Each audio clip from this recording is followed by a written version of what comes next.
Hello students, आज का हमारा टॉपिक है सर्वनाम। सबसे पहले हम इसके कुछ एग्जांपल्स देखते हैं। डॉक्टर आ गया, पिताजी तैयार हो रहे हैं, नौकरानी रसोई में है। अब देखिए, डॉक्टर, पिताजी, नौकरानी, इनकी जगह पे हमने नीचे वह, उन्हें और उसने इन शब्दों का प्रयोग किया है। क्यों? क्योंकि अगर हम बार बार डॉक्टर वर्ड का यूज़ करेंगे या पिताजी का वर्ड का यूज़ करेंगे तो वो सुनने में अच्छा नहीं लगता है। बार बार इन शब्दों का प्रयोग करने से भाषा को हम उतना अच्छा नहीं बना सकते। तो हमने डॉक्टर आ गया, इसके बाद हमने ये नहीं लिखा कि डॉक्टर रोगियों को देखेगा, हमने क्या लिखा है, वह रोगियों को देखेगा। इसी तरह से पिताजी तैयार हो रहे हैं। अब हमने सेकंड लाइन में ये नहीं लिखा कि पिताजी को कार्यालय जाना है, हमने क्या लिखा है, पिताजी की जगह पर उन्हें कार्यालय जाना है। और नौकरानी रसोई में है, नौकरानी ने खाना बनाया, ये लाइन ना लिखकर हमने क्या लिखा है, हम क्या कह रहे हैं कि नौकरानी रसोई में है, उसने खाना बनाया। ठीक है, यानी हम पिताजी, डॉक्टर, नौकरानी, इन सब की जगह पर किसका यूज़ कर रहे हैं, वह, उन्हें, उसने। तो ये सब क्या है, इनको हम क्या कहते हैं, सर्वनाम। क्योंकि डॉक्टर, पिताजी, नौकरानी, ये सब क्या है, संज्ञा शब्द है। और संज्ञा के स्थान पर हम किसका यूज़ कर रहे हैं, सर्वनाम शब्दों का। तो इसकी डेफिनेशन क्या हो गई, वे शब्द जो संज्ञा के बदले में आए उसे सर्वनाम कहते हैं। यानी जिन शब्दों को हम संज्ञा के स्थान पर काम में लेते हैं उन्हें क्या कहते हैं, सर्वनाम। जैसे मैं, तुम, हम, वह, आप, उसका, उसकी आदि। देखो, सर्वनाम का शाब्दिक अर्थ है सर्व प्लस नाम, यानी सर्व यानी सभी और नाम यानी सभी का नाम। यानी जो शब्द सबके नाम की जगह पर प्रयुक्त कर सकते हैं हम लोग, उन्हें क्या कहेंगे, सर्वनाम। यानी जो संज्ञा के बदले में आए, संज्ञा के स्थान पर काम आए, उन्हें क्या कहेंगे, सर्वनाम। अब हम बात करते हैं सर्वनाम के भेद।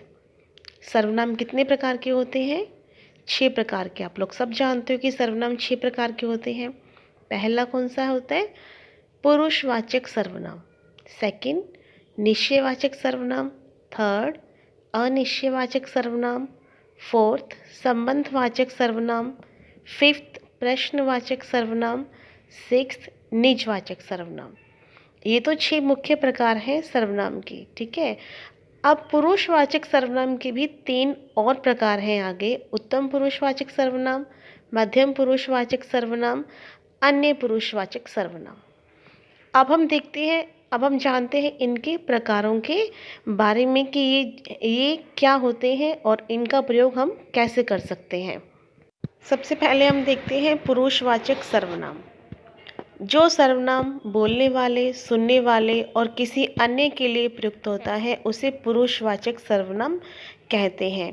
यानी जिन सर्वनाम शब्दों का प्रयोग वक्ता, श्रोता या अन्य के लिए किया जाता है, वक्ता यानी बोलने वाला, श्रोता यानी सुनने वाला, और अन्य कौन होता है, जिसके बारे में बात हो रही होती है, उसके लिए किया जाता है, उसे हम क्या कहते हैं, पुरुषवाचक सर्वनाम। जैसे मैं, तू, वह। अब देखो, इसके सब पार्ट जो है, फर्स्ट है उत्तम पुरुषवाचक सर्वनाम। उत्तम यानी जो वक्ता अपने लिए प्रयोग करता है जिन शब्दों का। जैसे अगर मैं बोल रही हूँ तो मैं अपने के लिए मैं का प्रयोग करूँगी, और बहुवचन में अगर हम प्रयोग करते हैं तो हम। ठीक है, तो इसके भी रूप हैं एकवचन और बहुवचन। मैं, मेरा, मेरी, मेरे, मुझे, मुझसे, मैंने। और बहुवचन में हम, हमारा, हमारी, हमारे, हमें, हमसे, हमने। तो वक्ता जिन शब्दों का प्रयोग अपने लिए करता है उन्हें हम क्या कहते हैं, उत्तम पुरुषवाचक सर्वनाम। नेक्स्ट हम बात करते हैं मध्यम पुरुषवाचक सर्वनाम। जिन सर्वनाम शब्दों का प्रयोग श्रोता के लिए किया जाता है, श्रोता यानी सुनने वाले के लिए किया जाता है, उन्हें मध्यम पुरुषवाचक सर्वनाम कहते हैं। जैसे यहाँ मैं बोल रही हूँ तो मैं क्या हूँ, उत्तम पुरुषवाचक सर्वनाम। आप लोग सुन रहे हो तो आप क्या हो, मध्यम पुरुषवाचक सर्वनाम। और इसके लिए हम क्या शब्द यूज़ करते हैं, एक वचन में क्या करते हैं, तू, तुम, तेरा, तेरे। तुझे, तूने, तुमने, तुमको आदि। ठीक है, ऐसे ही बहुवचन में तुम, तुम्हारा, तुम्हारी, तुम्हारे, तुम्हें। और आदरसूचक शब्द जो होते हैं, मतलब हम अपने से बड़ों को या छोटों को भी आज हम क्या कहते हैं, आप कह के बुलाते हैं। तुम का वर्ड, तुम वर्ड का यूज़ तो हम लोग बहुत कम करते हैं। तो आदरसूचक के लिए आप, आपका, आपकी, आपके इत्यादि शब्द यूज़ होते हैं। इत्यादि शब्द हम काम में लेते हैं। ये होते हैं मध्यम पुरुषवाचक सर्वनाम, यानी वे शब्द जो सुनने वाले के लिए काम में लिए जाते हैं। ठीक है, नेक्स्ट हम बात करते हैं अन्य पुरुषवाचक सर्वनाम की। संवाद के समय जिसके बारे में बातचीत की जा रही है उसे हम क्या कहते हैं, अन्य पुरुषवाचक सर्वनाम।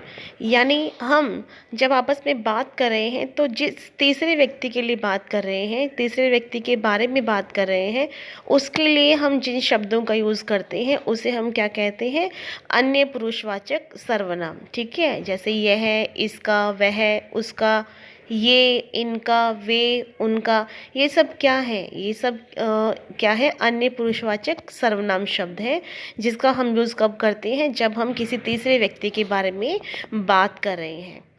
ठीक है, नेक्स्ट हम देखते हैं निश्चयवाचक सर्वनाम। वे सर्वनाम जो निकट या दूर की किसी निश्चित वस्तु की ओर संकेत करें। यानी जब हमें निश्चय होता है कि हाँ ये वस्तु या व्यक्ति वही है, तो वहाँ क्या होता है, निश्चयवाचक सर्वनाम शब्दों का हम लोग प्रयोग करते हैं, जैसे यह, वह, ये, वे आदि। अब वह रो रहा है, यानी निश्चित है कि वह रो रहा है। ठीक है, और यह पतंग है, ये भी निश्चित है कि ये पतंग है। वे घूमने गए हैं। तो जब निकट या दूर की किसी निश्चित वस्तु की ओर संकेत करना हो तब हम किन का यूज़ करेंगे, निश्चयवाचक सर्वनाम शब्दों का। नेक्स्ट हम देखते हैं अनिश्चयवाचक सर्वनाम। वे सर्वनाम शब्द जो हम निकट या दूर की किसी अनिश्चित वस्तु के लिए यूज़ करते हैं, यानी जब हमें पता नहीं होता कि वो क्या है या वहाँ कौन है, तो हम किसका यूज़ करते हैं, अनिश्चयवाचक सर्वनाम शब्दों का। जैसे कोई आ रहा है, वहाँ पर कोई खड़ा है, मुझे कुछ नहीं मिला, या यहाँ से कुछ गायब है, या बाहर कोई है। अब ये कोई, कुछ, इनसे हमें क्या संकेत मिल रहा है कि कुछ है या कोई बाहर खड़ा है, लेकिन हमें निश्चित रूप से पता नहीं है कि वो व्यक्ति कौन है या वो वस्तु क्या है या पदार्थ क्या है।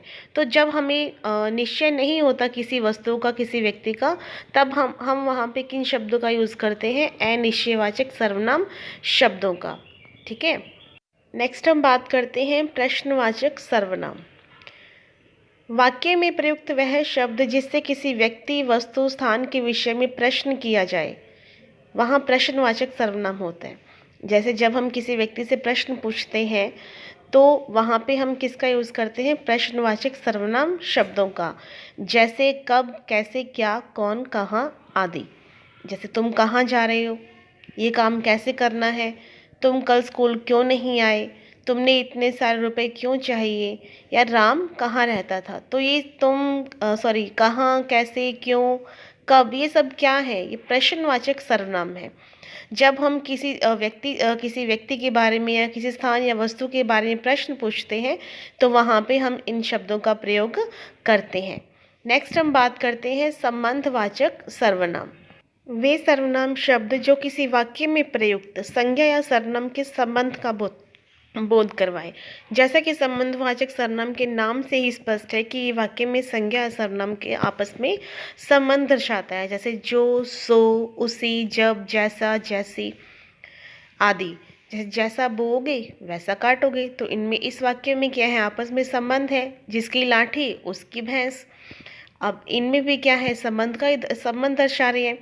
जैसा बोओगे वैसा काटोगे, जिसकी लाठी उसकी भैंस, या हम कह सकते हैं कि जैसा करोगे वैसा भरोगे। तो इस वाक्य में भी क्या है, संबंधवाचक सर्वनाम शब्द ही है। जैसा, वैसा, जिसकी, उसकी, ये सब क्या है, संबंधवाचक सर्वनाम। नेक्स्ट हम बात करते हैं निजवाचक सर्वनाम की। निज का मतलब होता है स्वयं, खुद का। यानी जिन शब्दों का प्रयोग वक्ता स्वयं के लिए करता है उन्हें क्या कहते हैं, निजवाचक सर्वनाम। मतलब अगर हम बोल रहे हैं तो अगर हम अपने लिए किसी शब्द का प्रयोग करेंगे तो वो क्या कहलाएगा, निजवाचक सर्वनाम। जैसे आप, स्वयं, स्वतः, अपना, अपनी, अपने इत्यादि। अगर मैं जैसे एग्जाम्पल देखिए कि मैं अपना कार्य खुद से ही कर लूँगा, तो ये खुद वर्ड क्या है, निजवाचक सर्वनाम, क्योंकि हम इसको अपने लिए यूज़ कर रहे हैं। या मेरी पत्नी अपना कार्य स्वतः करने में सक्षम है, स्वतः यानी वो स्वयं करने में सक्षम है, तो यहाँ भी वो प्रयोग जो है वो खुद के लिए ही कर रही है। या फिर हम ऐसे कह सकते हैं कि मैं अपना काम अपने आप कर लूँगा, तो ये अपने आप जो वर्ड है वो भी क्या है, निजवाचक सर्वनाम। ठीक है, तो यहाँ हम लोगों की सर्वनाम टॉपिक कंप्लीट होता है। आई होप आपको समझ में आया होगा। Okay, thank you.